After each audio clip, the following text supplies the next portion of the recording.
Manger équilibré. Est-ce que vous savez que l'alimentation est l'une des 3 fonctions vitales de l'organisme? On ne peut survivre sans s'alimenter, sans se nourrir, parce que c'est ce qui permet d'avoir de l'énergie afin de faire les activités quotidiennes.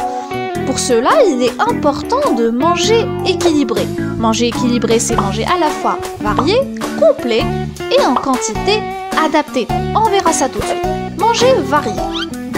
On a tous entendu parler de ça. Pour ta santé, mange au moins 5 fruits et légumes par jour. Et en fait, ils ont parfaitement raison.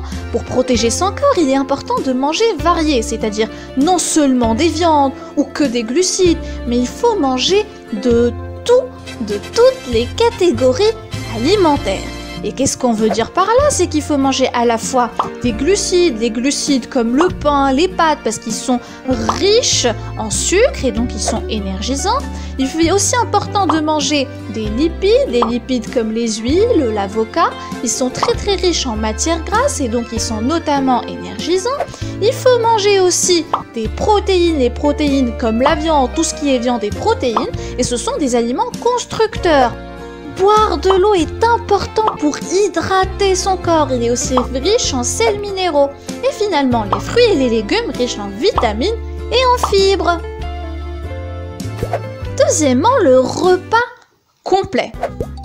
Un repas complet est un repas qui regroupe tous les éléments nutritifs nécessaires à l'organisme. Alors là, un exemple, on a à la fois les lipides, les glucides, les vitamines et les fibres, et finalement les protéines présentes dans les viandes. Petite information supplémentaire, le lait maternel est sans concurrent le meilleur aliment complet. Troisièmement, contrôler la quantité.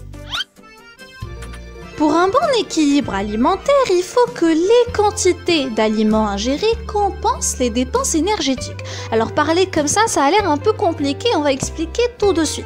Il faut un peu que les aliments que vous mangez soient équitables à ce que vous dépensez, le type de la balance alimentaire, sinon on tombera dans le déséquilibre.